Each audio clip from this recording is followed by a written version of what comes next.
الحمدللہ ہمیں یہ موقع ملا کہ ہم 21ویں دفعہ مل رہے ہیں، اور نبی کریم صلی اللہ علیہ وسلم کی سیرت میں ہم اس جگہ پہنچ چکے ہیں جب نبی کریم صلی اللہ علیہ وسلم طائف سے واپس مکہ میں تشریف لا چکے تھے۔ پچھلی دفعہ ہماری اس سلسلے میں بات ہوئی تھی، تو پچھلی دفعہ کا ایک خلاصہ ہمیشہ کی طرح ہم وہاں سے ابتدا کرتے ہیں۔ سب سے پہلے نبی کریم صلی اللہ علیہ وسلم کے بارے میں ہم نے یہ بات کی کہ عام الحزن، غم کا سال ختم ہو رہا تھا، اور اس دوران میں حضرت ابو طالب کی وفات ہو چکی تھی، جس کی وجہ سے نبی کریم صلی اللہ علیہ وسلم کے پاس جوار نہیں تھی، پناہ نہیں تھی، مکہ میں رہنے کا کوئی مددگار نہیں تھا ان کے۔ اس کے علاوہ ان کی اہلیہ محترمہ حضرت خدیجہ رضی اللہ عنہا، ان کی بھی وفات ہو گئی، تو وہ غم کا سال۔ میں نے آپ کو جب ہم نے عام الحزن کے بارے میں بات شروع کی تھی، میں نے آپ کو بتایا تھا اس کو غم کا سال 3 وجوہات کی بنا پر کہا جاتا ہے۔ ایک ابو طالب کی وفات، اور اس کے بعد جو ظلم نبی کریم صلی اللہ علیہ وسلم پر ذاتی طور پر اور عام مسلمانوں پر عام طور پر پڑھنے شروع ہوئے۔ دوسرا حضرت خدیجہ رضی اللہ عنہا، ان کی وفات۔ تیسری چیز جس کا میں نے سرسری طور پہ ذکر کیا تھا، اور پچھلا پورا سیشن ہم نے اس پہ لگایا تھا، وہ طائف کا واقعہ تھا۔ ہم نے پچھلی دفعہ اس بارے میں بات کی، جب نبی صلی اللہ علیہ وسلم طائف تشریف لے گئے، وہ اس امید سے طائف گئے تھے کہ اگر مکہ میں میرے پاس جائے پناہ نہیں، اگر مکہ میں میرا کوئی مددگار نہیں، تو امید ہے کہ طائف میں لوگ ہوں گے جو میری بات سنیں گے۔ ہم نے اس بارے میں بھی بات کی کہ انہوں نے اسلام پیش کیا سب سے پہلے طائف کے سرداروں کو، لیکن جب سرداروں نے دھتکار دیا تو انہوں نے اس پہ اکتفا نہیں کیا۔ اس کے بعد وہ طائف کے بازاروں میں کھڑے ہو کے وہاں تبلیغ کرنی شروع کر دی انہوں نے۔ وہاں پہ کچھ لوگوں نے کان دھرنے شروع کیے، دلچسپی کا اظہار کیا، لیکن جب سرداروں نے یہ دیکھا تو انہوں نے گنڈوں کو، اوباشوں کو نبی صلی اللہ علیہ وسلم کے پیچھے لگا دیا، اور جب نبی صلی اللہ علیہ وسلم تشریف لے جا رہے تھے طائف سے، تو ان کے پیچھے لوگ پتھر مارتے ہوئے، گالی دیتے ہوئے، یہ گنڈے بدماش قسم کے لوگ ان کے پیچھے آ رہے تھے۔ اس قسم پرسی کی حالت میں اللہ کے نبی صلی اللہ علیہ وسلم نے پناہ لی ایک باغ کے کنارے۔ ہم نے یہ بھی بات کی تھی کہ وہ باغ ملکیت تھا مکہ کے 2 لوگوں کا، اور انہوں نے پھر اپنے غلام کو بھیجا کچھ رزق کے ساتھ، اور وہ غلام مسلمان ہو گیا۔ اس کے بعد ہم نے اس بارے میں بات کی کہ جب نبی صلی اللہ علیہ وسلم واپس مکہ کی طرف تشریف لا رہے تھے اور کچھ معلوم نہیں تھا کہ اب کہاں جائیں گے، کیا ہوگا، تو راستے میں ایک وادی میں قیام کیا انہوں نے، اور اس وادی میں جب رات کے وقت وہ تہجد کی نماز میں قرآن شریف کی تلاوت کر رہے تھے، اس قرآن کو جنوں کی ایک جماعت نے سنا، اور جن مسلمان ہو گئے۔ ہم نے اس بارے میں بھی مختصر سی بات کی تھی کہ جن ہیں اور ہوتے ہیں، اور اس دنیا میں ان کا کیا رول ہے اور ہمارا کیا رول ہے۔ اس کے بعد جبریل علیہ السلام نبی صلی اللہ علیہ وسلم کے پاس تشریف لائے، اور ان کے ساتھ پہاڑوں کا فرشتہ بھی تھا۔ انہیں یہ چوائس دی گئی، اگر آپ چاہیں تو یہ جتنے بھی لوگ ہیں جنہوں نے آپ پہ ظلم کیا ہے، ان کو ہم ختم کر دیتے ہیں۔ اللہ رب العزت کے لیے ایسی کوئی چیز مشکل نہیں ہے۔ نبی صلی اللہ علیہ وسلم نے، نبی الرحمہ نے ان کے حق میں دعا کی کہ مجھے امید ہے کہ ان کی اگلی نسلوں میں لوگ مسلمان ہو جائیں گے، اور ہم نے یہ بھی کہا تھا کہ طائف اب ظاہری بات ہے مسلمانوں کا شہر ہے۔ آخر میں ہم نے اس بارے میں بات کی تھی کہ جب نبی کریم صلی اللہ علیہ وسلم مکہ تشریف لے آئے تو ان کے پاس مکہ میں داخل ہونے کا کوئی جواز نہیں تھا۔ جواز مطلب اجازت نہیں تھی، اور انہیں کسی کی جوار چاہیے تھی، اور انہوں نے چند ایک لوگوں کے سامنے پیغام بھیجا۔ ان لوگوں میں سے ایک شخص جس کا نام تھا مطعم بن عدی، اردو تلفظ میں ہم کہیں گے مطعم بن عدی، اس نے نبی کے وسلم کو جوار دی۔ وہ خود مسلمان نہیں تھا، اس کی اولاد میں مسلمان تھے، وہ خود مسلمان نہیں تھا، تو مکہ والوں نے اس شخص کی جوار قبول کر لی۔ اس طریقے سے نبی کے وسلم نے اگلے 2-2.5 سال مکہ میں گزارے اس شخص کی پناہ میں۔ آج ہم اس کے بعد کے واقعات کے بارے میں بات کریں گے، خاص طور پہ آج ہم ابتدا کریں گے اسراء والمعراج۔ آپ لوگوں نے اسراء معراج اس طرح سے ہم کہتے ہیں اپنی زبان میں بھی، اسے اسراء معراج کے بارے میں سنا ہوگا۔ انشاءاللہ اب ہمارا تیسرا مرحلہ شروع ہو رہا ہے، تیسرا موضوع شروع ہو رہا ہے۔ اسراء معراج کے اوپر میرا اندازہ ہے کہ 2 سیشنز ہمارے لگیں گے، شاید 3 بھی لگ سکتے ہیں۔ اس کی وجہ یہ ہے کہ پورے مکی دور کے لیے جتنی تفصیل ہمارے پاس موجود ہے احادیث میں، مدنی دور کے حوالے سے کہیں زیادہ تفصیل موجود ہے۔ ایسا ہی ہے نا، ہم نے اس بارے میں بات کی تھی، مکی دور کی تفصیل بہت کم ہے، مدنی دور کی بہت زیادہ ہے۔ اب مکی دور کے اندر جتنی تفصیل اسراء اور معراج کی ہے، اتنی تفصیل باقی پورا مکی دور اگر آپ رکھیں تو پلڑے میں برابر آئے گا۔ اتنی زیادہ تفصیل ہمارے پاس اسراء و معراج کی ہے، کیونکہ اس پہ بہت زیادہ احادیث موجود ہیں۔ یہ بھی ذہن میں رکھیے کہ اسراء و معراج کب ہوا، کب یہ واقعات ہوئے، اس کے بارے میں علماء نے مختلف رائے پیش کی ہے۔ ہم اس کے بارے میں بھی بات کرتے ہیں انشاءاللہ۔ سب سے پہلے تو یہ کہ عام الحزن تھا، تکلیف کا سال تھا، غم کا سال تھا۔ اللہ تعالیٰ قرآن شریف میں فرماتے ہیں اعوذ باللہ من الشیطان الرجیم فإن مع العسر یسرا، بے شک تنگی کے ساتھ آسانی ہے. یعنی اب اگر آپ محسوس کریں، اے مسلمان، اللہ رب العزت ہمیں مخاطب ہو کے کہہ رہے ہیں، اے مسلمان، اے مومن مسلمان، اگر آپ محسوس کر رہے ہیں کہ مشکل حالات آ گئے ہیں تو ذہن میں رکھیے اللہ رب العزت کا وعدہ ہے کہ جب مشکل حالات آتے ہیں اس کے ساتھ آسانی بھی آتی ہے. یہ امید رکھیں. اس کے بعد یہی آیت انہی الفاظ کے ساتھ دہرائی جاتی ہے، ان مع العسر یسرا، بے شک تنگی کے ساتھ آسانی ہے. تو اب عام الحزن کے بعد نبی کریم صلی اللہ علیہ وسلم کے اوپر جو تنگی اور جو پریشانی گزری، اللہ رب العزت نے اسراء اور معراج کی صورت میں اللہ کے آخری نبی کو ایک تحفہ دیا. اسراء اور معراج کے جو واقعات ہم دیکھیں گے یہ آپ نے اور میں نے اپنی آنکھوں سے نہیں دیکھے. ہمارے پاس جو مستند روایت سے پہنچے ہیں میں وہ آپ کے سامنے بیان کروں گا. آپ نے اور میں نے نہیں دیکھے، لیکن ہمارا ایمان ہے کہ جو کچھ اللہ کے نبی نے ہمیں بتایا وہ حق ہے. تو ہم اس لیے، اور جو قرآن شریف میں بھی آیا کیونکہ اس کے واقعات قرآن شریف میں بھی آتے ہیں، وہ حق ہے، اس لیے ہم اس پہ یقین رکھتے ہیں. حقیقت میں اسراء اور معراج کا جو تجربہ تھا یہ اللہ کے نبی کے لیے تھا اور ہمارے لیے اس میں نشانیاں ہیں. آج ہماری کوشش ہوگی، آج اگلے ہفتے اور اس سے اگلے ہفتے انشاءاللہ تعالی ہم ان نشانیوں کو چننے کی کوشش کریں گے ان واقعات میں سے. اب اسراء اور معراج کا خلاصہ سب سے پہلے میں آپ کے سامنے پیش کروں. آپ میں سے بیشتر لوگوں نے اس سے پہلے یہ سمری سنی ہوگی. میں شروع میں جلدی سے خلاصہ پیش کرتا ہوں، پھر انشاءاللہ ہم تفصیل میں جائیں گے. اسراء اور معراج دو الگ الگ الفاظ ہیں. اسراء کا مطلب ہے سفر کرنا. اس سے ملتا جلتا لفظ ہم اردو میں استعمال کرتے ہیں سیر کرنا. سیر کے ہجے کیا ہیں؟ سے، یہ، رے، وہ بھی اسی سے نکلا ہے. اسراء کے ہجے کیا ہیں؟ الف سین رے الف. یہ جو سین اور رے ہے یہ دونوں میں مشترک ہے، سفر کرنا. اسراء خاص طور پہ اسلامی اصطلاح میں اسراء کا مطلب ہے رات کا وہ سفر جو اللہ رب العزت نے نبی کریم صلی اللہ علیہ وسلم کو مسجد الحرام سے لے کر مسجد اقصی تک کروایا. یہ اسراء ہے، یہ پہلا حصہ ہے. لیکن اسی دن ایک اور واقعہ بھی ہوا، اسی رات ایک اور واقعہ بھی ہوا. وہ واقعہ تھا بیت المقدس سے آسمانوں تک کا سفر. یعنی ایک سفر ہے مکہ شریف سے بیت المقدس کا سفر.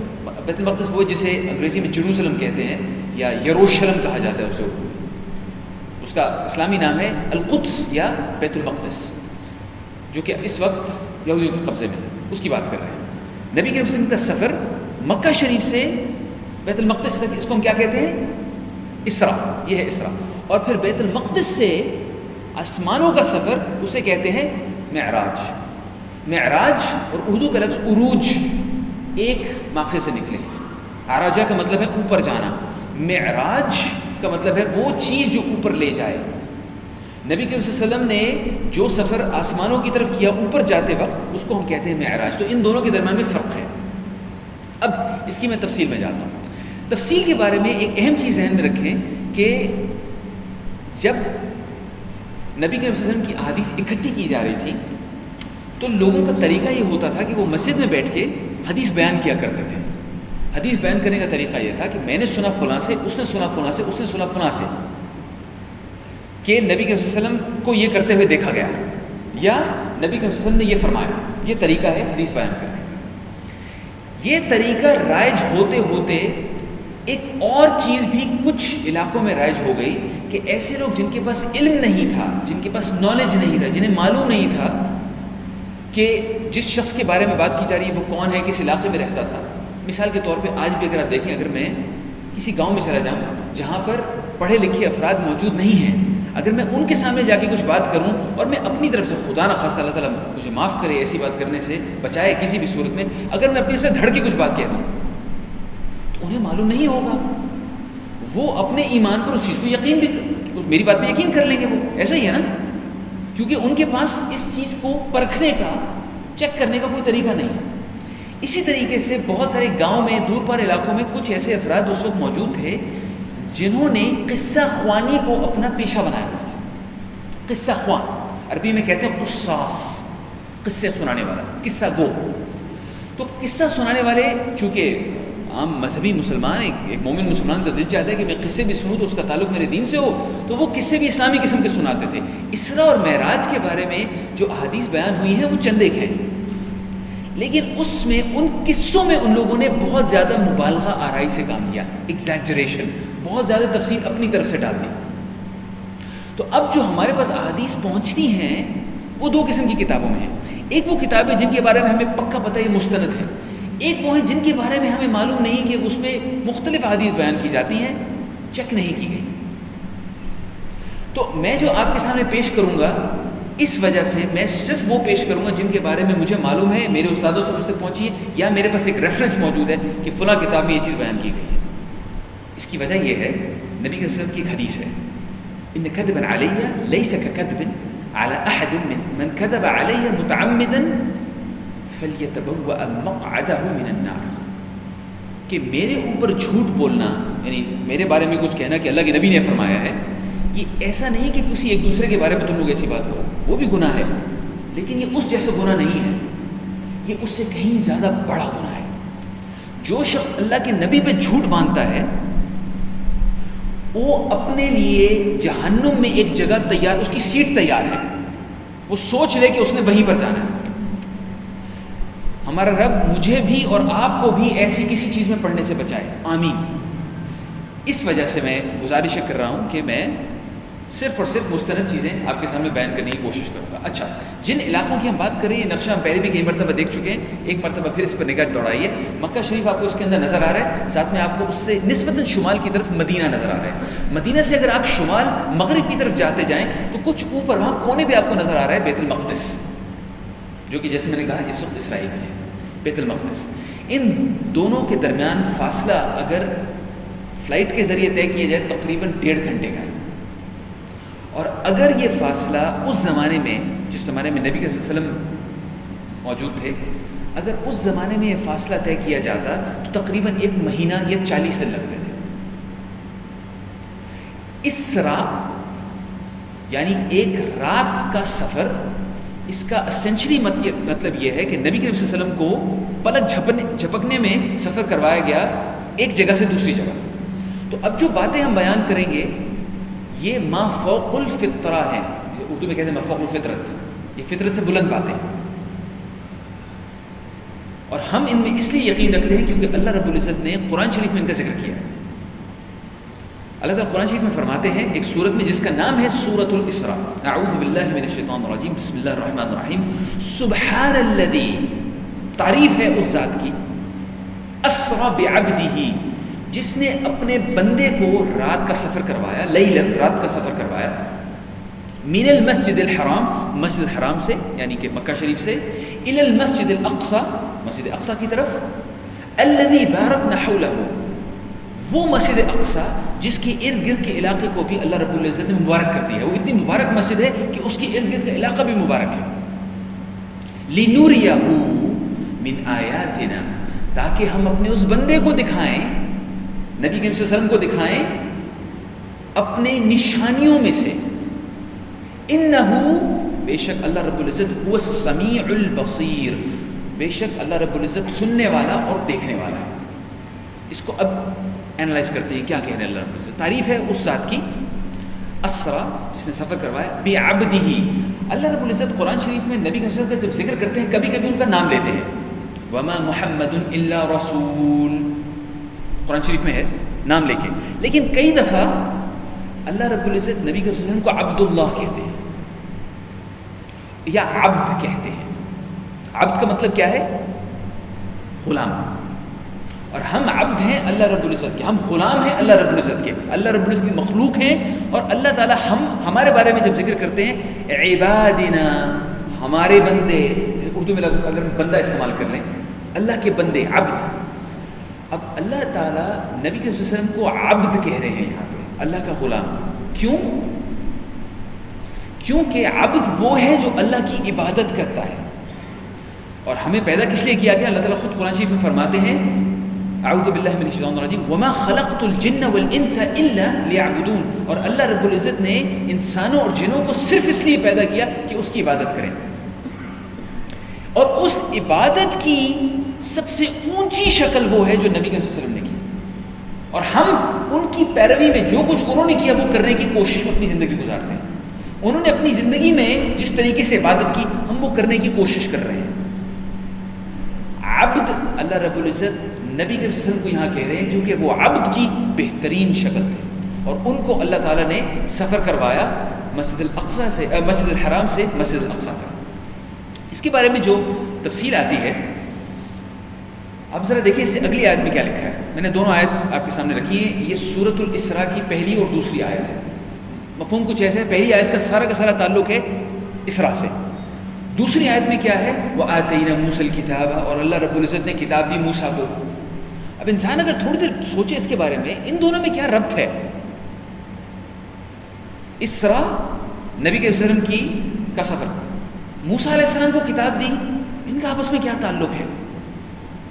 اس سے پہلے کون سی قوم اللہ رب العزت کی قریب ترین مخلوق تھی؟ کون سی قوم اللہ رب العزت کو محبوب ترین تھی؟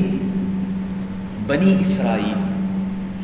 اس سے پہلے تاج رکھا گیا تھا بنی اسرائیل کے سر پر، اللہ رب العزت نے چنا ہوا تھا بنی اسرائیل کو، اور ان کے کرتوتوں کی وجہ سے سورۃ الاسراء میں وہ تاج ان کے سر سے اتار کر نبی کریم صلی اللہ علیہ وسلم کے سر پہ ڈالا جا رہا ہے کہ اگلی امت جو آنے والی ہے جس کو اللہ رب العزت نے چنا ہے وہ نبی کریم صلی اللہ علیہ وسلم کی امت ہے۔ دوسری چیز، یہ واقعات ہیں مکی دور کے بالکل آخری حصے کے، ابھی فوراً نبی کریم صلی اللہ علیہ وسلم کی ہجرت ہوگی، وہ مدینہ تشریف لے جائیں گے، اور کس سے سابقہ ہوگا؟ یہودیوں سے جو بنی اسرائیل کے ہیں۔ اس سے پہلے نبی کے کبھی ان سے ٹاکرا نہیں ہوا، ابھی تک تو ساری باتیں مکی دور میں جتنی آیات ہیں وہ قریش کے بارے میں، بت پرست لوگوں کے بارے میں، اس میں کوئی بات ایسی نہیں کی گئی کہ یہودی ایسے ہیں یا موسیٰ علیہ السلام کے ساتھ ایسا ہو وغیرہ وغیرہ۔ اب موسیٰ علیہ السلام کے بارے میں بات شروع کی جا رہی ہے، نبی کے وسلم کو تیار کیا جا رہا ہے کہ ابھی ہم آپ کو جہاں بھیج رہے ہیں وہاں اہل کتاب موجود ہوں گے، تیار ہو جائیے اس کے لیے۔ اس طرح کے واقعات ایسے ہیں کہ نبی کے وسلم اپنے گھر میں موجود ہے۔ میں اب سمری بتاؤں گا کیونکہ جو احادیث آتی ہیں ان کے اندر ترتیب میں کچھ مختلف رائے ہیں، احادیث ساری موجود ہیں، تفصیل وہی ہے ساری، لیکن پہلے ایک چیز ہوئی، پھر دوسری، پھر تیسری، پھر چوتھی ہوئی، تو میں آپ کے سامنے وہ ترتیب بیان کروں گا جو میرے اساتذہ سے مجھ تک پہنچی۔ نبی کے وسلم اپنے گھر میں موجود تھے، رات کا وقت تھا، آرام فرما رہے تھے کہ حضرت جبریل علیہ السلام تشریف لائے، اور نبی کے وسلم کو اپنے ساتھ لے کر مسجد الحرام میں گئے۔ رات کا وقت ہے، کوئی بھی موجود نہیں ہے۔ مسجد الحرام میں ہم پہلے چیز کے بارے میں بات کر چکے ہیں، کعبہ کا ایک حصہ ہے جسے حتیم کہتے ہیں۔ آپ کو یاد ہے حتیم کیا ہے؟ اب حتیم کس صورت میں نظر آتا ہے ہمیں؟ حتیم کی کیا نشانی ہے؟ وہ ایک آدھا دائرہ، سیون سرکل جو بنا ہوا ہے کعبہ کے بالکل ساتھ۔ ہم نے اس کے بارے میں کیا کہا تھا؟ حتیم کے بارے میں کیا خاص بات ہے؟ وہ باقی مسجد حرام سے کیسے مختلف ہے؟ وہ کعبہ کا حصہ ہے، وہ کعبہ کا حصہ ہے، لیکن قریش قدیم زمانے میں ایک واقعہ ہوتا ہے جس میں وہ کعبہ پہلے اتنا ہی اس میں شامل ہوتا تھا، لیکن وہ پورا نہیں بنا سکے تو اس کی کم پیسہ ہونے کی وجہ سے اس کی کنسٹرکشن کم کی گئی، تو وہ کعبہ کا حصہ باقی رہ گیا۔ اور اب اگر کوئی کعبہ شریف میں نماز پڑھنا چاہتے تو حتیم اس کے لیے موجود ہے، ہم اس بارے میں پہلے بات کر چکے ہیں۔ تو جبریل علیہ السلام نبی کے وسلم کو لے کر گئے حتیم میں، اور وہاں غالباً اس وقت شق الصدر کیا گیا۔ شق الصدر کا مطلب ہے سینہ چاک کرنا۔ نبی کے وسلم کا سینہ چاک کیا گیا، حضرت جبریل علیہ السلام نے کیا، ان کا سینہ کھولا، اس میں سے نبی کے وسلم کا دل نکالا۔ سونے کی ایک تشت میں دو روایات ہیں، ایک روایت میں ہے ایمان سے بھرا ہوا سونے کا تشت، دوسرا ہے زمزم سے بھرا ہوا سونے کا تشت، اور ان میں کوئی اختلاف نہیں ہے، دونوں ایک ہی چیز ہو سکتی ہے۔ نبی کے وسلم کے دل کو اس سے دھویا۔ یہ واقعہ پہلے بھی ہو چکا ہے، کب؟ جب وہ بنو سعد کے ساتھ حضرت حلیمہ سعدیہ کی نگرانی میں نبی کے وسلم ہوا کرتے تھے، اس وقت جب یہ واقعہ ہوا تھا تو جبریل علیہ السلام نے ایک اضافی چیز کی تھی، کسی کو یاد ہے وہ کیا تھی؟ دل کے اندر سے ایک چھوٹا سا حصہ نکالا تھا سیاہ رنگ کا، اور کہا تھا یہ تم میں سے شیطان کا حصہ ہے اور وہ باہر نکال دیا۔ لیکن اب چونکہ وہ حصہ باہر نکال دیا گیا ہے تو اس دفعہ ایسا کوئی حصہ نہیں نکالا، صرف دھو کر دل واپس رکھا اور ان کا سینہ بند کر دیا۔ یہ ہے شق الصدر۔ اس کے بعد نبی کے وسلم فرماتے ہیں کہ جبریل نے میرے لیے ایک دابہ پیش کیا۔ دابہ عربی میں کہتے ہیں ایک، میں جانور نہیں کہہ سکتا لیکن یوں سمجھیں ایک اللہ کی مخلوق، اللہ تعالیٰ کی ایک مخلوق، جانور نما مخلوق، دابہ میرے سامنے پیش کیا۔ اس کی کچھ تفصیل ہے، وہ یہ ہے کہ وہ خچر سے چھوٹا اور گدھے سے بڑا، یعنی تقریباً سائز نبی کے وسلم نے اس کا یوں ڈسکرائب کیا، اور وہ دودھ کی طرح سفید. اس کے علاوہ ہمارے پاس کوئی خاص تفصیل نہیں ہے. ابھی تھوڑی دیر میں جب ہم اسراء کے واقعے میں آگے جائیں گے تو ہمیں نظر آئے گا کہ وہ بہت تیزی سے سفر کرتا تھا، یہ جانور بہت تیزی سے سفر کرتا تھا. اس وجہ سے کچھ لوگوں نے تصویریں بنانی شروع کر دی ہیں. اس میں ایک سفید رنگ کا ایک گھوڑا ہوتا ہے، اس کے اوپر پر لگے ہوتے ہیں. ہمارے پاس ایسی کوئی تفصیل نہیں ہے، پروں کا بھی ذکر نہیں ہے، مستند روایت میں پروں کا کوئی ذکر نہیں ہے. اور اللہ رب العزت کے لیے اللہ سے کوئی بعید نہیں کہ وہ پروں کے بغیر بھی کسی چیز کو سفر کروائے. یہ تو ہم جتنی بھی باتیں کر رہے ہیں یہ فطرت سے اوپر ہے. خیر وہ دابہ پیش کیا گیا، وہ چیز پیش کی گئی اور اس کا نام بتایا گیا براق. براق، لفظ براق کا تعلق ہے برق سے. برق اردو میں ہم برق کسے کہتے ہیں؟ بجلی. وہی عربی میں بھی اس کا یہی مطلب ہے، بجلی، چمکنے والی بجلی جو تیزی سے کونتی ہے. تو براق پیش کیا گیا اور اس کے اوپر زین بھی تھی اور اس کی لگام بھی تھی. کیسے تھی، کس طریقے سے تھی، کیا شکل تھی اس کی ہمیں معلوم نہیں. اللہ کے نبی بھی اپنے الفاظ میں بیان کر رہے ہیں وہ جو انہوں نے دیکھا. اچھا، جس طریقے سے اللہ کے نبی بیان کر رہے ہیں، ایک عالم نے اس کے بارے میں یہ کہا ہے کہ اگر کوئی عام آدمی دیکھتا تو ویسے بے ہوش ہو جاتا. لیکن ایک تو وہ اللہ کے نبی تھے، دوسرا ان کو اللہ رب العزت نے بہت تیار کیا تھا. ایک اور آیت میں آتا ہے لِنُرِيَهُ مِنْ آیَاتِنَا الْكُبْرَى کہ اللہ رب العزت ان کو اپنی بڑی بڑی نشانیوں میں سے کچھ دکھائیں. کیونکہ یہ تو اسراء ہے، ابھی معراج میں جائیں گے تو آپ دیکھیں گے وہ کیا کیا کچھ انہوں نے دیکھا. اس کے بارے میں جو بھی چیز تھی، براق جس بھی قسم کی چیز ہے، ہم نے پچھلی دفعہ اس بارے میں بات کی تھی کہ جنوں کے بھی جانور ہوتے ہیں. ہم نے کہا تھا پچھلی دفعہ اس بارے میں بات کی تھی کہ جنوں کے بھی جانور ہوتے ہیں. ہمارے پاس مستند روایت میں یہ بات موجود ہے، ان کے جانور ہوتے ہیں. نبی کے سے انہوں نے اپنے جانوروں کے بارے میں کچھ پوچھا تو ہمیں کیا معلوم اللہ رب العزت کی کیا کیا مخلوق ہے. ہم تو ابھی یہ ڈسکور کرنے کی کوشش کر رہے ہیں کہ سمندر کی تہہ میں کیا ہوتا ہے، یا ہوا میں جو ذرات ہیں ان میں کیا ہوتا ہے، یا گرد کے اندر اگر آپ بہت ہی باریکی سے اس کو دیکھیں اس میں کیا ہوتا ہے. ہم تو ابھی وہی ڈسکور کرنے کی کوشش کر رہے ہیں. ہمیں معلوم نہیں کہ اللہ رب العزت نے کیا کیا کچھ پیدا کیا ہے. یہی بات اللہ تعالیٰ قرآن شریف میں فرماتے ہیں، اعوذ باللہ من الشیطان الرجیم، سورۃ النحل میں، والخیل والبغال والحمیر لترکبوها وزینہ ویخلق ما لا تعلمون. یہ تو وہ چیزیں ہیں جو اللہ رب العزت نے بنائی ہیں اور آپ کو نظر آتی ہیں، یعنی کہ گھوڑے اور خچر اور گدھے، یہ وہ چیزیں ہیں جن کے اوپر آپ سواری کر سکتے ہیں اور آپ خوبصورت لگنا چاہتے ہیں، گھوڑے پہ چڑھ کے خوبصورت لگنا چاہتے ہیں. یہ تو وہ چیزیں جو آپ کو نظر آتی ہیں. اس کے بعد وَيَخْلُقُ، اور اللہ رب العزت وہ بھی بناتا ہے مَا لَا تَعْلَمُونَ، جس کے بارے میں آپ نہیں جانتے، آپ کو نہیں پتا. کیا کیا مخلوق اللہ نے بنائی ہو جس کے بارے میں ہمیں نہیں پتا. یہ ہمارے لیے اپنی عاجزی کو آئیڈینٹیفائی کرنے کا مقام ہے، ریکگنائز کرنے کا مقام ہے. ہم کچھ نہیں ہیں، اللہ رب العزت نے پتہ نہیں کیا کیا کچھ بنایا ہے. تو خیر، جب نبی کریم صلی اللہ علیہ وسلم کو حضرت جبریل علیہ السلام نے کہا کہ آپ اس پہ سواری کیجئے، نبی کریم اس پہ چڑھے. مجھے یہ بتائیے، آپ میں سے جتنے لوگوں نے گھوڑے کا سفر کیا ہے یا کسی اور جانور کے اوپر سواری کی ہے، اگر گھوڑے پر کوئی نامعلوم شخص سوار ہو، یعنی ایک ایسا شخص جس کو گھوڑا نہیں پہچانتا، تو گھوڑا کیا کرتا ہے؟ تھوڑا سا بدکتا ہے، تھوڑا سا ہنہناتا ہے. ایسا ہی ہے نا، گھوڑا یہ کرتا ہے. براق نے بھی ایسے ہی کچھ کیا، تھوڑا ہلا جلا کچھ، اس نے کچھ اس طریقے سے کچھ کیا کہ حضرت جبریل علیہ السلام نے اس کو ڈانٹا. الم تستحی، تمہیں شرم آنی چاہیے. اور پھر کہا کہ تم پر جتنے بھی سوار ہوئے ہیں ان سب سے زیادہ اللہ کی نگاہ میں مبارک وہ شخص ہے جو اس وقت سوار ہے. ذرا اس پہ غور کیجیے. اس کا مطلب ہے کہ نبی کے وسلم پہلے بھی کچھ لوگ سوار ہو چکے ہیں اس میں، لوگ یا جو بھی کہہ لیں، اللہ کی مخلوق کوئی سوار ہو چکی ہے براق پہ پہلے. نبی کے وسلم نے براق پہ سواری کی اور اس کا ایک قدم وہاں تک تھا جہاں تک نگاہ جاتی تھی. کس انداز میں تھا؟ اگر اس پہ آپ فزکس کے لاز لگانا شروع کر دیں تو امیڈیٹلی ہمارے ذہن میں آئے گا کہ انرشیا اتنی ہوگی تو وہ انسان کس طریقے سے گزارا کر سکتا ہے. اللہ تعالیٰ نے فزکس کے لاز بنائے ہیں، اللہ تعالیٰ کی مرضی ہے جہاں پر وہ لاز اپلائی نہیں کرتے. تو خیر، اس نے اتنی تیزی سے سفر کیا اور نبی کے وسلم کا رخ تھا بیت المقدس کی طرف. راستے میں اللہ رب العزت نے ان کو گزارا موسیٰ علیہ السلام کی قبر کے پاس سے. یہ نبی کے وسلم کی موسیٰ علیہ السلام سے پہلی ملاقات ہے، یا کم از کم پہلی دفعہ دیکھنا ہے. نبی کے وسلم نے موسیٰ علیہ السلام کو دیکھا، وہ اپنی قبر میں تھے اور کیا کر رہے تھے؟ نماز پڑھ رہے تھے.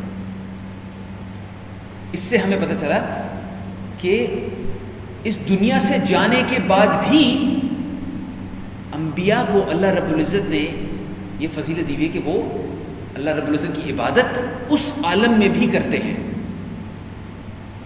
اس کے بعد نبی صلی اللہ علیہ وسلم القدس بیت المقدس تشریف لے گئے.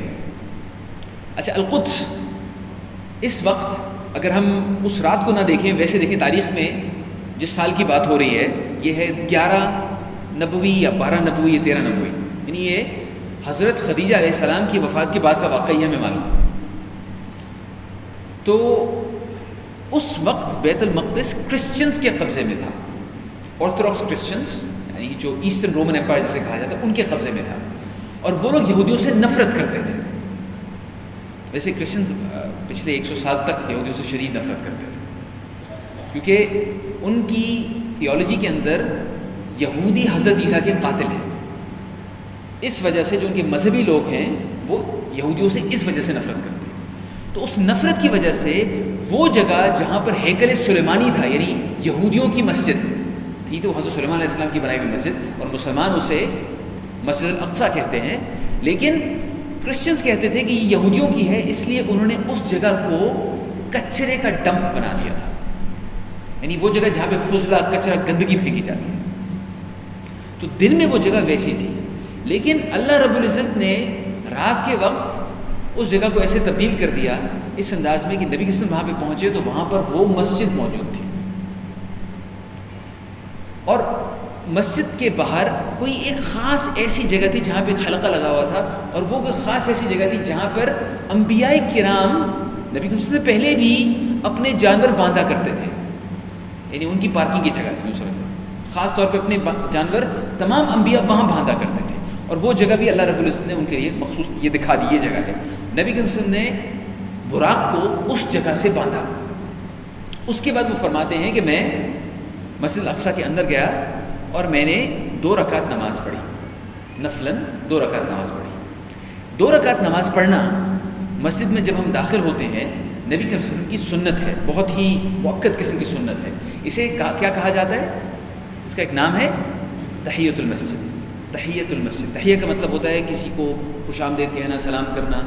تحیۃ المسجد. تو جب ہم مسجد میں داخل ہوں، اگر فرض نماز کا وقت نہیں ہے، نماز کھڑی نہیں ہوئی ہوئی اور ہم انتظار کر رہے ہیں اور کچھ بھی نہیں کرنے کو، تو بیٹھنے سے پہلے 2 رکعت نماز پڑھنا یہ نبی کے وسلم کی سنت ہے.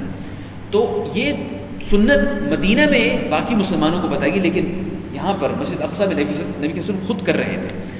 پھر فرماتے ہیں کہ میں 2 رکعت نماز سنت پڑھنے کے بعد میں پیچھے مڑا اور میں نے دیکھا کہ انبیاء کرام میرے پیچھے موجود ہیں.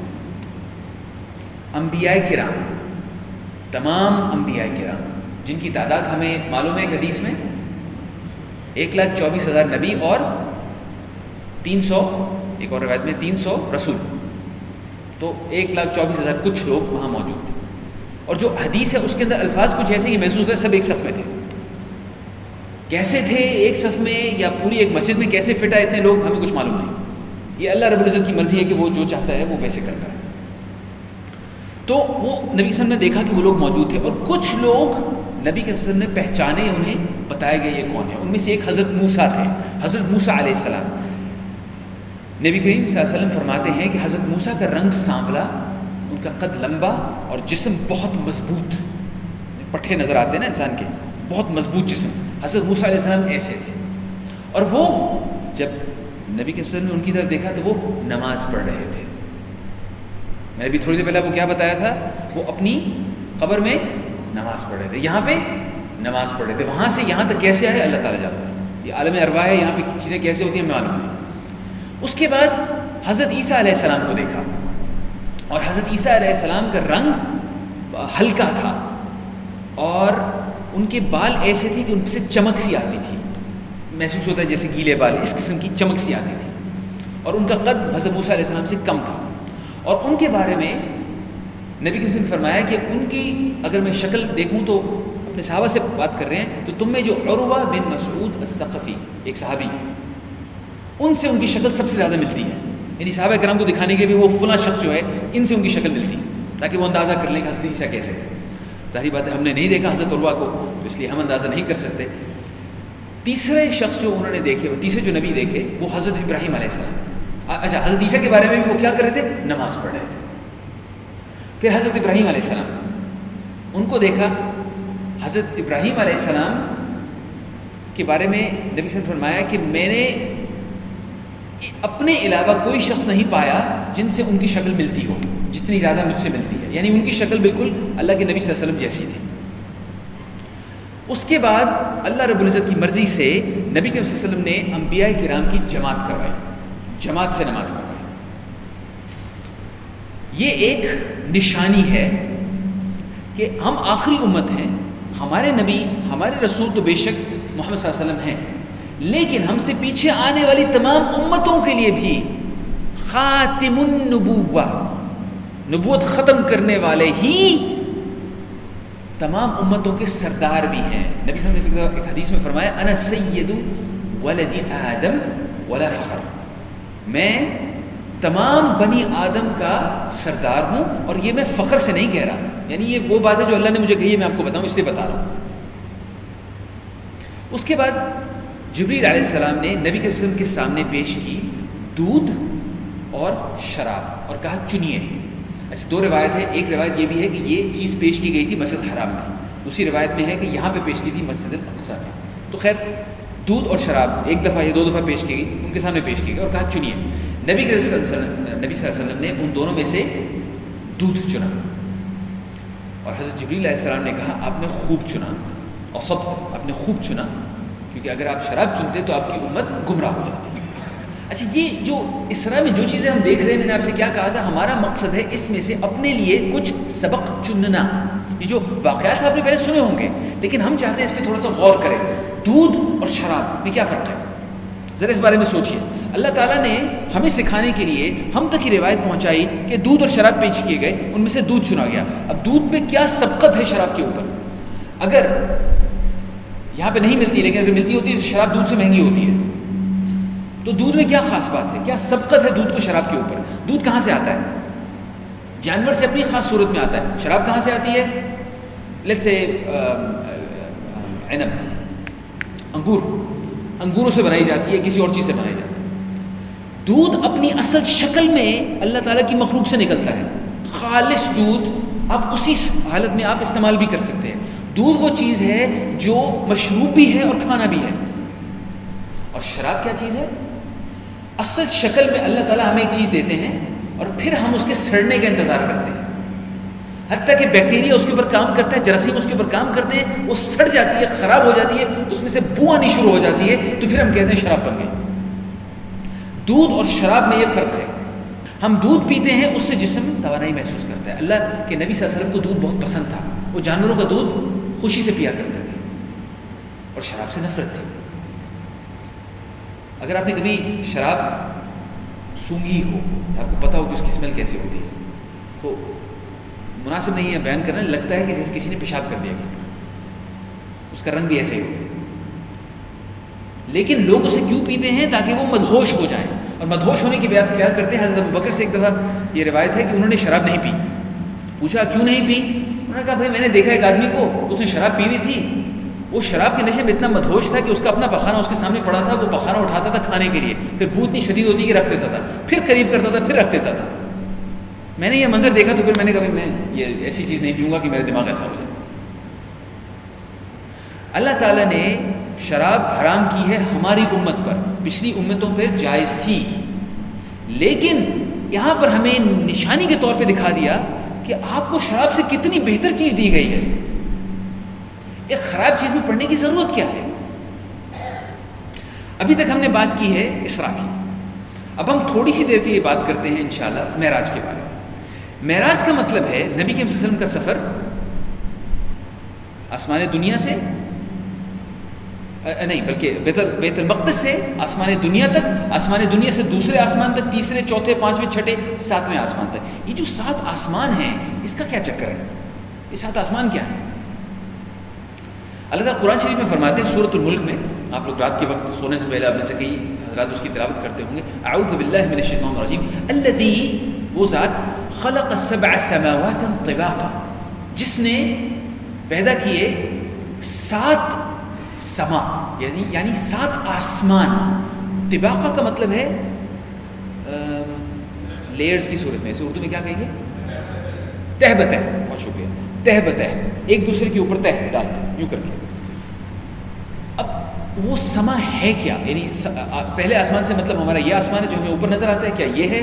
یا پھر پہلے آسمان کا مطلب یہ ہے کہ اگر ہم دوربین سے دیکھنا شروع کریں رات کی تاریکی میں ہمیں جو کچھ نظر آتا ہے، بہت دور دور تک ستارے نظر آتے ہیں، کیا اس کی حد پہلا آسمان ہے؟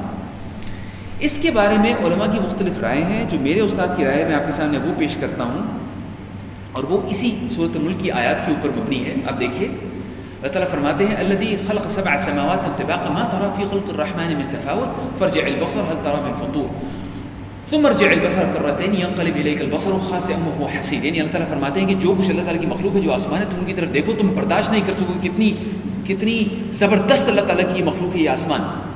پھر فرماتے ہیں وَلَقَدْ زَيَّنَّا، اور اللہ تعالیٰ نے مزین کر دیا السَّمَاءَ الدُّنْيَا، دنیا کا یعنی پہلا آسمان اللہ تعالیٰ نے مزین کر دیا، خوبصورت کر دیا، بِمَصَابِيحِ، روشنیوں سے. یعنی کون سی روشنیاں؟ ستارے اور سیارے، چاند، سورج، یہ روشنیاں جو ہمیں نظر آتی ہیں اللہ تعالیٰ نے ہمارے آسمان کو اس سے مزین کر دیا. یعنی محسوس یہ ہوتا ہے یہ پہلا آسمان ہے. آپ میں سے جتنے لوگوں کو ایسٹرونومی کا شوق ہوگا، آپ کو کچھ اندازہ ہوگا کہ ہم سے جو قریب ترین گیلیکسی ہے وہ کتنے شمسی سال دور ہے. یعنی سورج کی جو یہ روشنی ہوتی ہے، روشنی کی رفتار پہ اگر انسان سفر کرے تو کتنے سال بعد وہ وہاں پہنچے گا، اور جو سب سے دور ہے وہ کتنے بلین شمسی سال دور ہے. یعنی یہ جو ہمارا سما دنیا یہ بھی کتنا بڑا ہے. انسان جب اس کے بارے میں سوچنا شروع کرتا ہے تو تھوڑی دیر کے بعد اس کا دل بیٹھنا شروع ہو جاتا ہے کہ میں تو اتنا چھوٹا ہوں کہ سب سے چھوٹی چیز سے بھی چھوٹا ہوں. یہ صرف سما دنیا ہے، اس سے بھی اوپر ہے آسمان، وہ کوئی دوسرا آسمان ہے. اور اللہ تعالیٰ وہاں سے اپنے بندے کو دوسرے آسمان پہ کیسے لے کے جاتے ہیں اللہ تعالیٰ بہتر جانتے ہیں. پہلے آسمان پر جب نبی کے رسول تشریف لے گئے، حضرت جبریل علیہ السلام ان کے ساتھ تھے. انہوں نے ایک دروازہ کھٹکھٹایا، اندر سے آواز آئی. کون؟ تو حضرت جبریل علیہ السلام نے بتایا میں جبریل ہوں. اس کے بعد پوچھا آپ کے ساتھ کوئی ہے؟ تو بتایا کہ جی میرے ساتھ اللہ کے نبی محمد صلی اللہ علیہ وسلم موجود ہیں. پھر پوچھا گیا کہ کیا انہیں یہاں بلایا گیا ہے، کیا ان کے لیے بلاوا بھیجا گیا ہے؟ حضرت جبریل علیہ السلام نے فرمایا جی ہاں ان کے لیے بلاوا بھیجا گیا ہے. پھر دروازہ کھولا گیا. یعنی کوئی ایسا نظام ہے کہ اس سما سے دوسرے سما تک جانا ممکن نہیں ہے اللہ رب العزت کی مرضی کے بغیر. جس کو بلایا جاتا ہے صرف وہی جاتا ہے. اس سما میں داخل ہونے کے بعد نبی کے وسلم کو نظر آئے حضرت آدم علیہ السلام.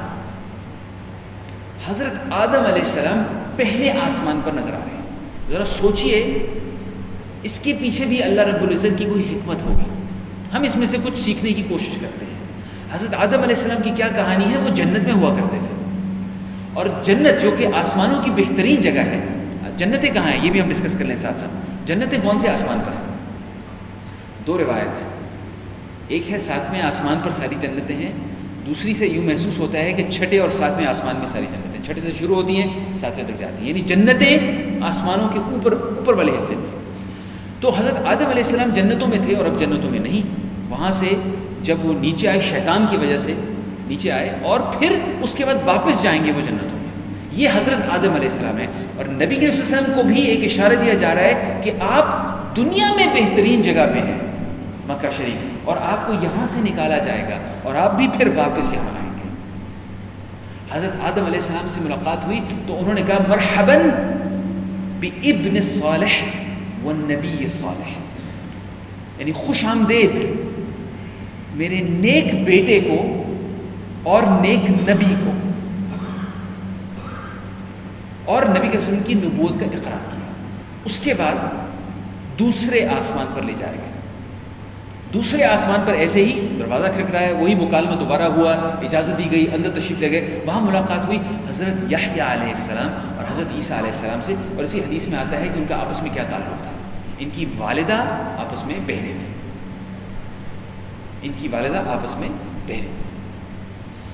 تو یحییٰ علیہ السلام اور عیسیٰ علیہ السلام جو کہ ایک زمانے میں تھے، یعنی ایک زمانے میں رہتے تھے، ان کا نبی کے ساتھ کیا رشتہ ہے کہ اگر ہم تاریخ میں دیکھیں تو جو انبیاء کرام نبی کے وسلم سے تاریخ میں قریب ترین ہیں ان کے درمیان میں اور کوئی انبیاء نہیں آئے. حضرت عیسیٰ کے بعد کوئی نبی نہیں تھا جب تک حضرت محمد صلی اللہ علیہ وسلم آئے. تو حضرت محمد صلی اللہ علیہ وسلم سے جو قریب ترین انبیاء ہیں وہ یہ دو ہیں. تو دوسرے آسمان پر ان سے ملاقات ہوئی. حضرت یحییٰ علیہ السلام کی ہمیں موقع نہیں ملا کبھی اس بارے میں بات کرنے کے کا، لیکن حضرت یحییٰ علیہ السلام کو یہودیوں نے ان کا سر کاٹ کر قتل کیا تھا. خود ان کی اپنی امت نے ان کا سر کاٹ کر قتل کیا تھا. تیسرے آسمان پر گئے، یہی مکالمہ ہوا. وہاں پہ ان کی ملاقات ہوئی حضرت یوسف علیہ السلام سے. یوسف علیہ السلام کو دیکھ کے نبی صلی اللہ علیہ وسلم نے فرمایا کہ ان کو دیکھ کے میں نے کہا کہ ان کو خوبصورتی کا آدھا دیا گیا ہے. اور علماء کہتے ہیں کہ اس میں اختلاف ہے کہ تمام انسانوں کی خوبصورتی کا آدھا یا نبی کریم صلی اللہ علیہ وسلم کی خوبصورتی کا آدھا. اور یوسف علیہ السلام کے ساتھ ملاقات میں ایک نشانی ہے کہ جب نبی کریم صلی اللہ علیہ وسلم جب واپس آئے تھے مکہ تو اس وقت انہوں نے کچھ الفاظ استعمال کیے تھے جو حضرت یوسف علیہ السلام کے الفاظ تھے، قرآن شریف سے لیے گئے. جب قریش کے سامنے کھڑے تھے اور انہوں نے نبی صلی اللہ علیہ وسلم سے پوچھا کہ تم بتاؤ، اب جب کہ مسلمانوں کا قبضہ ہو چکا ہے مکہ پر، بہت بات کی بات ہے، جب قبضہ ہو چکا ہے بتاؤ میں تمہارے ساتھ کیا کرنے والا ہوں. تو انہوں نے نبی کے وسلم کو کہا کہ آپ بہترین ہیں ہم میں سے اور ہم میں سے بہترین کے بیٹے ہیں. بالکل ایسے جیسے یوسف علیہ السلام کے بھائیوں پر جب ان کو دسترس حاصل ہو گئی تو ان کے بھائیوں نے کیا کہا تھا کہ ہم آپ سے اچھائی کی ہی امید کرتے ہیں. تو اس وقت نبی کے وسلم نے ان کو وہی کہا جو یوسف علیہ السلام نے کہا تھا، لا تثریب علیکم اليوم یغفر اللہ لکم، تم پر آج کوئی سرزنش نہیں، اللہ تعالیٰ تمہیں معاف کرے. چوتھے آسمان پر ملاقات ہوئی حضرت ادریس علیہ السلام سے. حضرت ادریس کے بارے میں ہم بہت کم جانتے ہیں سوائے اس کے کہ قرآن شریف میں ایک آیت ہے حضرت ادریس کے بارے میں. کیا ہے؟ وَرَفَعْنَاهُ مَكَانًا عَلِيًّا، کہ ہم نے حضرت ادریس کو بلند کیا. کان صدیق النبی ورفعناہ مکانا علیہ، وہ ایک صدیق نبی تھے اور اللہ تعالیٰ نے ان کو بلند کیا ایک اونچے درجے پر. چوتھا آسمان بہت اونچا ہے، اللہ رب العزت جانتا ہے، شاید اس کا مطلب یہی ہو. پانچویں آسمان پہ ملاقات ہوئی حضرت ہارون علیہ السلام سے، یہ حضرت موسیٰ علیہ السلام کے بھائی ہیں. چھٹے آسمان پہ ملاقات ہوئی حضرت موسیٰ علیہ السلام سے بذات خود، یہ حضرت موسیٰ سے ان کی تیسری ملاقات ہے قبر میں، مسجد الاقصیٰ میں، اور اب تیسری دفعہ ملاقات ہو رہی ہے چھٹے آسمان. حضرت موسیٰ سے ملاقات ہوئی. ان تمام انبیاء نے ایک ہی بات کی، مرحباً بأخ صالح والنبی صالح، یعنی خوش آمدید ہمارے نیک بھائی کو اور نیک نبی کو. حضرت آدم نے کیا کہا تھا؟ نیک بیٹے کو. یہ تمام انبیاء کیا کہہ رہے ہیں؟ نیک بھائی کو. موسیٰ علیہ السلام نے بھی یہی بات کی، نبوت کا اقرار کیا. اس کے بعد جب نبی کے وسلم وہاں سے جانے لگے تو حضرت موسیٰ کو رونا آ گیا. نبی کے وسلم نے استفسار کیا، پوچھا کہ کیا وجہ ہے. تو انہوں نے کہا کہ بس میں یہ محسوس کر رہا ہوں کہ ایک نوجوان جو میرے بعد جسے نبوت دی گئی اس کی امت کے زیادہ لوگ جنت میں داخل ہوں گے نسبتاً میری امت کے لوگوں کے. یعنی وہ نبی ان کا وقت ختم ہو چکا ہے، وہ ابھی تک اپنی امت کے اس دکھ میں ہیں کہ میری امت کے اور لوگ کسی طریقے سے جہنم کی آگ سے بچ جاتے ہیں. دوسری چیز دیکھیے، انہوں نے نبی کے وسلم کو شاب کہا، یعنی نوجوان. اس وقت نبی کے وسلم کی عمر کتنی تھی؟ تقریباً 51-52 سال، بالکل جیسے ہمارے ساتھ بہت سارے نوجوان یہاں موجود ہیں انشاءاللہ. نوجوان کہا کیونکہ حضرت موسیٰ کی اپنی عمر کتنی تھی؟ جب حضرت موسیٰ علیہ السلام کی وفات ہوئی ان کی عمر تقریباً 130 سال تھی. تو ان کے لیے تو بہرحال ان کی سے آدھی عمر تھی نبی کے وسلم کی. تو انہوں نے نوجوان کہا. نبی کے وسلم وہاں سے پھر آگے روانہ ہوئے، 7ویں آسمان پہ پہنچے تو وہاں پر ان کی ملاقات ہوئی حضرت ابراہیم علیہ السلام سے. حضرت ابراہیم علیہ السلام نے کہا مرحباً بابن صالح والنبی صالح، یعنی خوش آمدید میرے نیک بیٹے کو اور نیک نبی کو، جیسے حضرت آدم نے کہا تھا. سب سے پہلے حضرت آدم سے ملاقات ہوئی اور سب سے آخر میں حضرت ابراہیم علیہ السلام سے ملاقات ہوئی. حضرت ابراہیم علیہ السلام ٹیک لگا کر بیٹھے ہوئے تھے بیت المعمور کے ساتھ. بیت المعمور کیا ہے؟ آسمانوں کا کعبہ. بالکل ایسے جیسے دنیا میں ہمارے لیے کعبہ ہے جس کے ارد گرد طواف ہوتا رہتا ہے، ایسے ہی آسمانوں میں بھی ایک کعبہ ہے. یہ تمام باتیں ہمیں نبی کے سنت سے پتہ چل رہی ہیں. انہوں نے فرمایا آسمانوں میں بھی ایک کعبہ ہے. حضرت آدم علیہ السلام اس کے ساتھ ٹیک لگا کے بیٹھے ہوئے. حضرت آدم علیہ السلام بیت المعمور، سوچیے اس کے اندر کیا نشانی ہے. حضرت ابراہیم علیہ السلام نے کعبہ شریف بنایا تھا دنیا میں، اور آسمانوں کے کعبہ شریف کے ساتھ حضرت ابراہیم علیہ السلام ٹیک کرا کے بیٹھے ہوئے. بیت المعمور کے بارے میں نبی صلی اللہ علیہ وسلم نے یہ بتایا کہ وہ ایسا ہے کہ ہر روز 70,000 فرشتے اس کا طواف کرتے ہیں، اور جو فرشتہ ایک دفعہ طواف کر لے اس کے بعد وہ دوبارہ نہیں آتا. اب سوچ لیں کہ اللہ کے فرشتے کتنے ہوں گے. ہم انشاءاللہ آج کی محفل کا اختتام یہیں پر کریں گے، کیونکہ اس کے بعد تفصیل ہے کہ 7ویں آسمان پر کیا ہوا تھا. لیکن ختم کرنے سے پہلے میں 2-3 چیزیں آپ کے ساتھ مکمل کرنا چاہتا ہوں. پہلی بات یہ کہ ایک مسلمان کی شان یہ ہے کہ وہ چیز جو وہ اپنی آنکھوں سے دیکھتا ہے اس کو استعمال کر کے وہ یہ پرکھنے کی کوشش کرے، ان چیزوں کے بارے میں سوچنے کی کوشش کرے جو وہ اپنی آنکھوں سے نہیں دیکھ سکتا. اس چیز کا اندازہ اس کو ہو کہ بہت ساری ایسی چیزیں ہیں جو اس کی آنکھ کو نظر نہیں آتی. ہمارا ایمان ہے غیب کے اوپر، یہ وہ غیب ہے جس کی باتیں ہم کر رہے ہیں، یہ وہ غیب ہے. اس پر ایمان لانا مؤمن بناتا ہے انسان کو. 3 درجے ہیں نا، ایک مسلم کا درجہ ہے، ایک مؤمن کا درجہ ہے، ایک محسن کا درجہ ہے. یہ 3 درجات ہیں جو نبی کے وسلم کی ایک حدیث میں ہم تک پہنچتے ہیں. پہلا درجہ ہے اسلام لانے کا، یعنی وہ اسلام کے 5 ارکان پورے کرنا، نماز پڑھنا، روزہ رکھنا، شہادت کہنا، زکوٰۃ دینا، حج کرنا وغیرہ. یہ جو 5 ارکان ہیں جو یہ پورے کرتا ہے وہ مسلمان ہے. لیکن ابھی وہ مومن نہیں بنا. مومن بننے کے لیے ان چیزوں پر ایمان لانا پڑتا ہے جو کہ آنکھیں نہیں دیکھتی. جب ان چیزوں پر انسان دل سے ایمان لے آتا ہے تو وہ مومن ہے. اس کے بعد پھر تگودو شروع ہو جاتی ہے محسن بننے کے لیے. محسن کا کیا درجہ ہے کہ انسان ایسے عبادت کرے کہ اسے محسوس ہو کہ وہ اللہ رب العزت کو خود دیکھ رہا ہے، اور اگر اس درجے تک نہیں پہنچ سکتا تو کم از کم اللہ رب العزت اس کو دیکھ رہا ہے. ہماری کوشش یہ ہے کہ ان چیزوں کا ہم ذکر کریں جو واقعی غیب ہیں، جن کے بارے میں ہمیں بتایا گیا ہے، ان کو سمجھنے کی کوشش کریں کہ ان میں ہمارے لیے کیا سبق ہے، اور اس پر ایمان ایسے لائیں کہ سوتے جاگتے اٹھتے بیٹھتے جب ہمیں ان چیزوں کا خیال آئے تو ہمارا دل اس کے اوپر مصمم ہو. میری اللہ رب العزت سے دعا ہے کہ جو کچھ اللہ تعالیٰ نے ہمیں دیکھنے کا، سننے کا، سیکھنے کا موقع دیا، اس پر بھی، اور جو انشاءاللہ ہم اس کے بعد بھی دیکھیں گے، اس پر بھی ایمان لانے کا اللہ تعالیٰ ہمیں توفیق دے. آمین یا رب العالمین.